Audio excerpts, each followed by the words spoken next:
Back on the show now is Grant KGD Dawson, who will be back in action at UFC Vegas 98 on October the 12th when he takes on Rafa Garcia. Grant, how are you? I'm good, man. Thanks for having me on. Yeah, always good to talk to you. Excited to see you back in action. I first want to recap the most recent victory, unanimous decision win over Joe Selecki. Overall, how pleased are you with your performance? How would you rate yourself? Yeah, I mean, a win's a win. I had 13 minutes and 40 some seconds of control time or something like that. So, you know, it's definitely it's definitely a big win. It's definitely a dominant performance, and I didn't take any damage in it other than that cut over my eye. So I'm happy with it.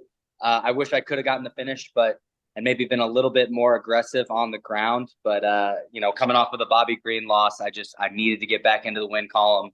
Now we're looking to make a statement and get back into the top 15. So you wouldn't have done anything different looking back on the fight. You would have just pretty much stuck to the same game plan and done what you did against Selecki. Yeah, I mean our game plan was to strike a little bit more, but it was just so easy to take him down.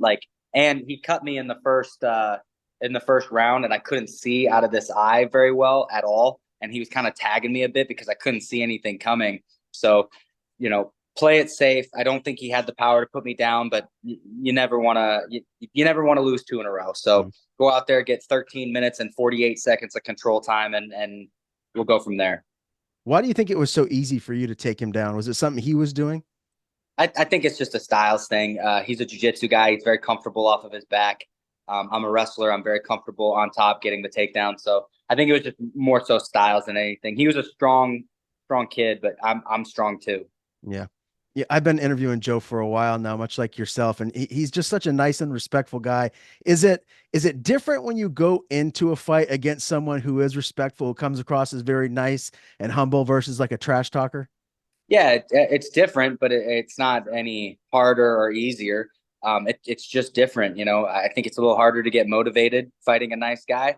But I do think it's a lot easier to stay calm fighting a nice guy because he's going to jump around and celebrate, but at least he's not going to spit in your face or something crazy like Michael Bisping used to do back in the day. And that's not a shot on Michael, by the way. That's just the only person I could think of. Right. Yeah. Yeah. Well, that's a good analogy. I haven't thought about that for a very long time. Obviously, that fight, the win over Joe was at UFC 302 in Newark, New Jersey. What was it like fighting there with the fans, the venue? How did you enjoy the whole atmosphere? Oh, bro, I absolutely hated it. It was I hate New Jersey. I was not happy being in that state. It was a dump. But being able to fight in front of fans was kind of cool until they start booing you. I don't know, man. I like fighting in the Apex. I want to be champion of the world, not champion of the Apex. So I'll fight wherever they tell me to fight. But if you give me my choice, I like to fight in Vegas. I'd much rather fight in front of a crowd in Vegas. Yeah, I was looking at all of your previous fights. I think like seven of your last eight fights have been in the Apex. Is that accurate? Do you know how many fights you've actually had in the Apex now? Yeah, I'm not sure how many I've had in the Apex, but I mean, I'm the Apex Predator, so they put me in that thing. I like fighting in the Apexes too because they usually put me on a card that doesn't have a whole lot of exciting fights, which makes it easier to win bonus money, and they put me up higher on the card. I'm pretty sure, and this could change, but I'm pretty sure I'm co-main event in this upcoming bout, so I'm really happy with that. Yeah. When will you officially find that out? Did they not release that until like 2 weeks or a week before?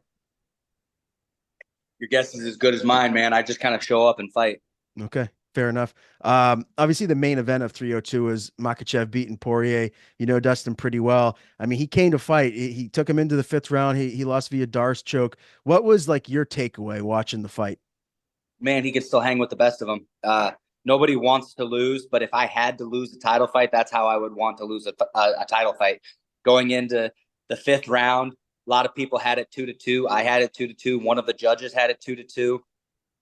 Going against a younger, bigger, stronger opponent who had a camp, and Dustin didn't really have a camp. Huge underdog, and to be able to perform like that again, you never want to lose, but if you have to lose, I would want to lose like that. Yeah, man. I hope he sticks around and fights one or two more times. He's been pretty adamant that, hey, if he's not fighting for a title, what is he fighting for? I mean, he's a husband, he's a father now. I know he wants to spend time with his kids. Having said all that, do you think we see him in action again? Do you think he's going to fight a couple more times? Yeah, I think he'll fight in February. And that's, I don't have any insider information. I don't know anything. I'm not, there's no like date or anything like that. I just don't think he's done. I've texted him a couple of times and he sounds like a man that wants to fight again. So, we'll see. I know for a fact he's not fighting Colby Covington because I called him and asked him about it and he said, heck no. He said something a little worse than heck, but so I don't think I don't think we've seen the last of him, but it's a double-edged sword, man, because nobody wants to go out on a loss, but nobody ever wants to stop when they're winning. So you never really know what to get, man. For me, just personally, I know you didn't ask this, but I'm gonna tell you anyway. For me personally, like I'm gonna be done when winning a world championship is 100% out of the question. So, and I don't think it's 100% out of the question for him. I think if he won two more against, an unranked guy and a cameraman, I think he'd get a title shot. Yeah, I mean, he's got the popularity and the credibility to go along with it. When you say February, that's very specific. Why did you say February? Just a hunch. Just a hunch. Okay. All right. Well, I like that. It's leading, makes us think a little bit. So I appreciate it.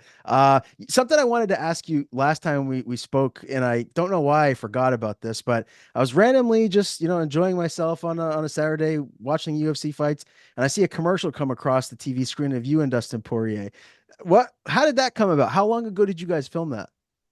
Yeah, so we filmed that after I lost to Bobby Green, and Jalen Turner was supposed to be the guy that was going with him, but he ended up taking the fight against Bobby Green on short notice, so he had to back out of it. And Dustin gave me a call and he threw my name in the hat, and that got me into that spot. And I've wanted to be in TV.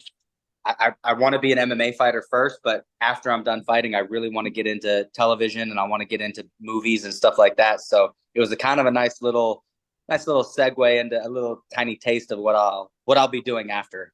Very cool. Have you met anyone through like the UFC world in film and television that's kind of, giving you some tips or some pointers, maybe what you can do? No, not really. Right now, I'm just trying to keep my head down and focus on fighting. I've got a really good management team, and I think once I'm ready, the thing is too, and Dan Lambert gave me a really good piece of advice, and he was saying, um, I was talking to him about like what I should do with my money to make sure that I have money after, and he told me to save money. He told me not to don't start a business, don't buy a property, don't buy a car wash or anything like that because all of that is going to take away from fighting. Just save your money. If you save it, it'll be there once you're done fighting, and then you can start the business and buy the car wash and do all that kind of stuff. But for right now, just focus on becoming a world champion, and that's kind of what I'm doing. I do want to be into television afterwards, but even more so than that, I want to be a world champion. So I'm just going to focus on that until after, and we'll see what happens. Very cool. Dan Lambert is a smart man.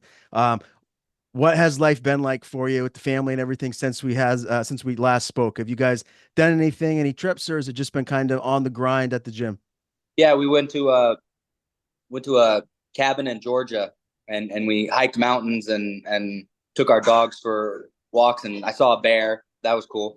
I saw a bear, but that's about it. Was it a black bear? Yeah, if it was a brown bear, I don't think we'd be having this conversation. Yeah, that's very true. Up here in Maine, where I'm at, bears are all over the place. We actually have seen them like on our game cam. They'll come and tear the bird feeder down and whatnot. So it's crazy. They're there. You just don't know they're there until you actually see them.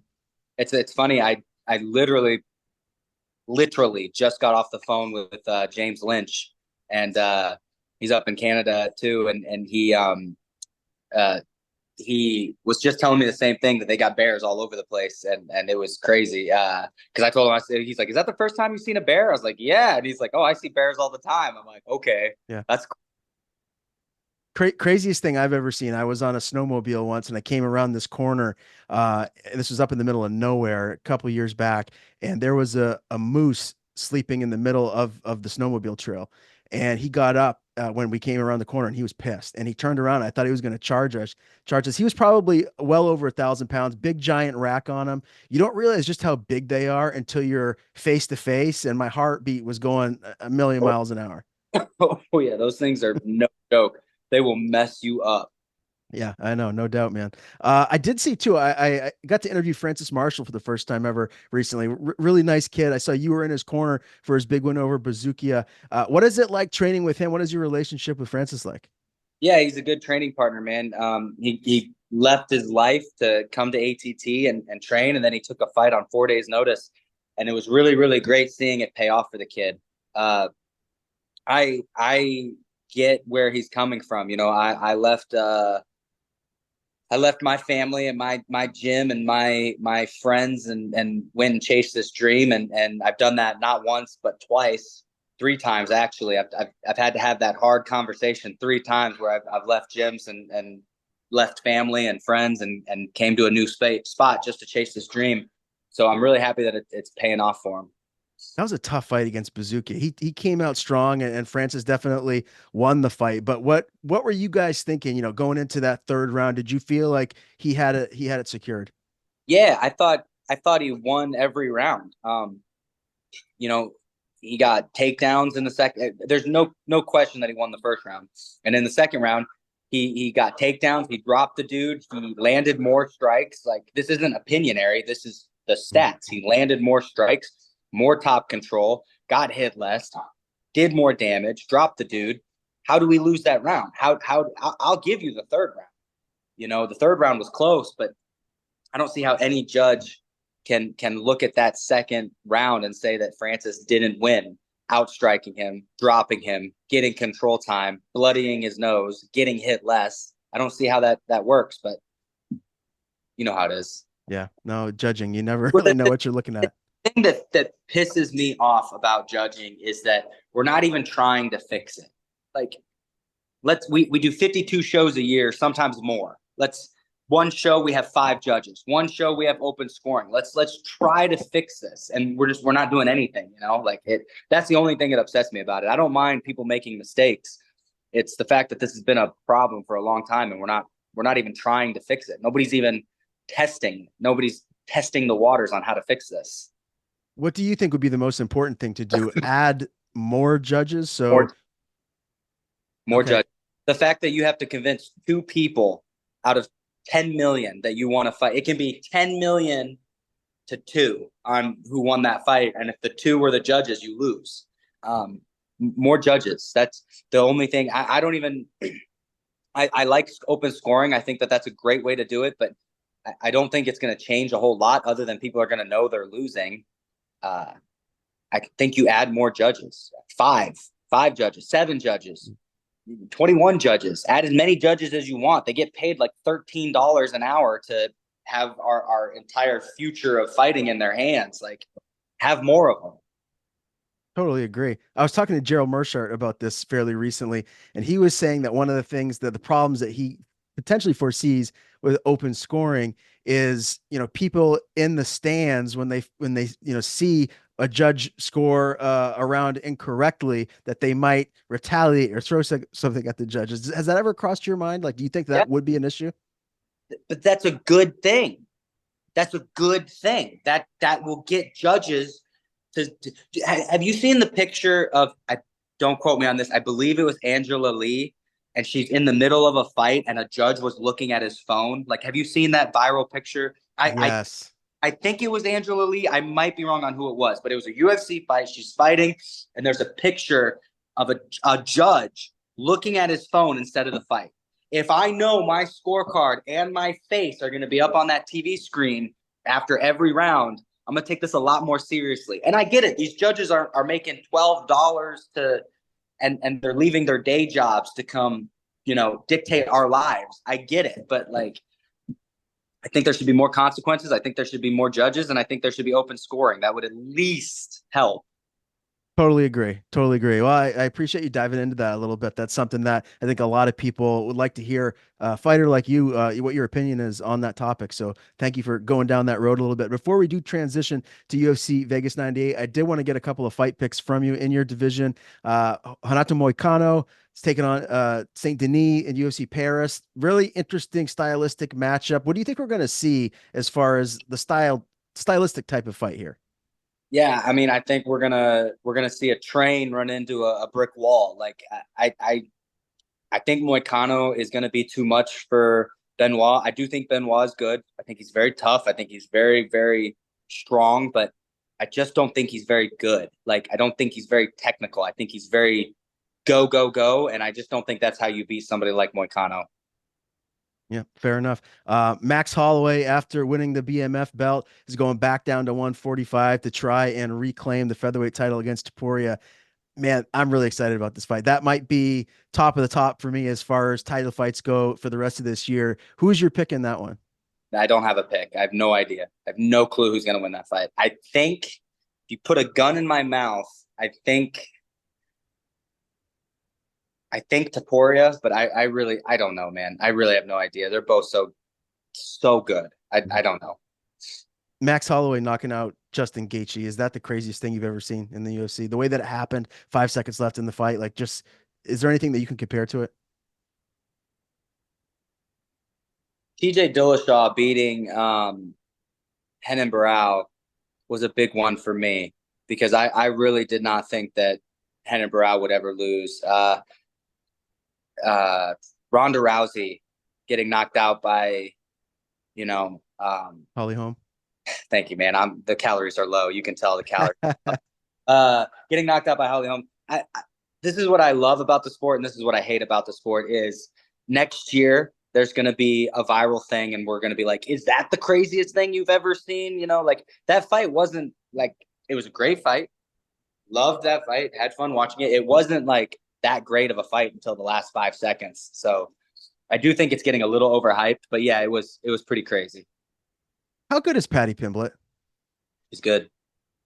Do you feel like he's someone in your next 3 or 4 fights that you realistically could be matching up with? I don't know, man. I have no idea. Maybe I'll fight him. Um, sure, maybe. I don't think that he has no. I don't think so because he has no reason to fight me. I'm a tough fight for him, and he beat the guy that beat me. So there's no if the roles were absolutely reversed, I wouldn't.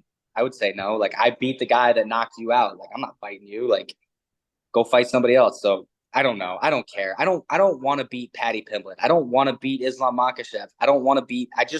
I want the belt, man. And whoever I have to beat to get the belt, that's all I care about. I don't care. I'll fight my mom for the belt. Well, that's a great answer. It just goes to show how much you want, how desperately you want that UFC gold wrapped around your waist. And hopefully one day soon you'll get it, my man. Let's talk about Rafa Garcia. This guy, 7 fights in the UFC, 8 submission victories. So it's interesting stylistically with how good you are wrestling and controlling position. How careful do you have to be with him on the ground? Yeah, I mean, I think you got to be careful with everybody on the ground, but I definitely think that his weapons to beat me aren't on the ground. I think that he's much more likely to uh, hurt me on the feet than to submit me on the ground. I've been knocked out before. I've never been submitted in a fight in any fight ever, amateur, pro, backyard. I've never been submitted. That's not to say that I can't be, but I just don't think that he's got the style on the ground to beat me. He's much more likely to beat me striking. But yeah, he's a tough dude. He's really good opponent, really tough guy. He's very well rounded, but I just he doesn't have a whole lot of finishes in the UFC, and I just don't think that he's going to be the type of guy that can outgrind me. I don't think there's a lot of guys that can beat me by decision. I think you got to beat me by by knockout to beat me. So I think it's a good matchup. So do you feel like, we're going to kind of see a little bit of what we did in the Selecki fight? You're going to take him down, dominate him, control him on the ground, and either win via submission or decision? Yeah, I don't know how this fight's going to start, but I'm pretty sure I know how it's going to end, and that's going to be with me bouncing his head off the mat like a basketball. Whether that's knocking him out, whether that's me getting on top and just dropping big elbows. I don't have anything against Rafa Garcia, but I want to fight like I do. I want to fight like I don't like this guy.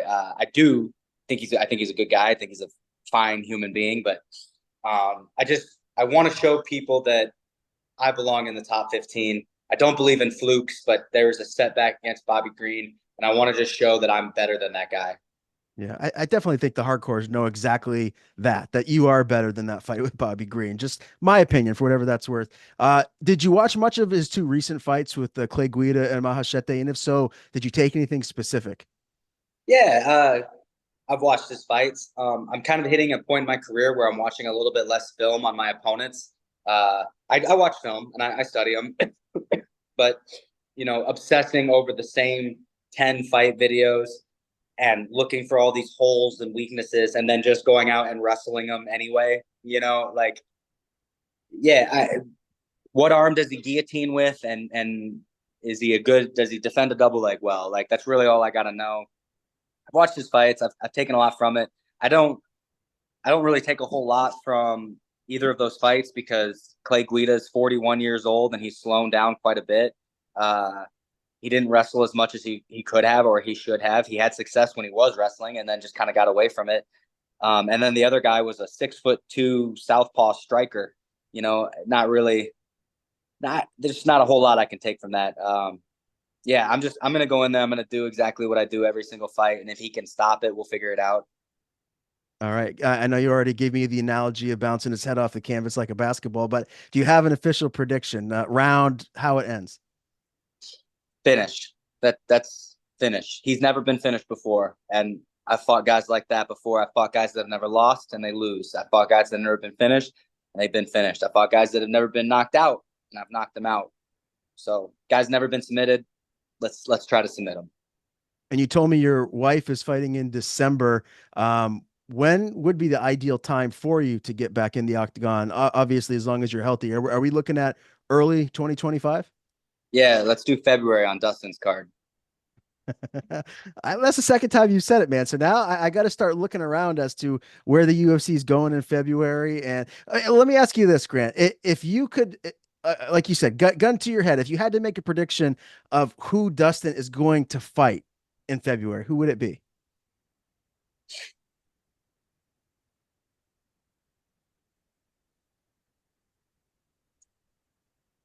Justin Gaethje.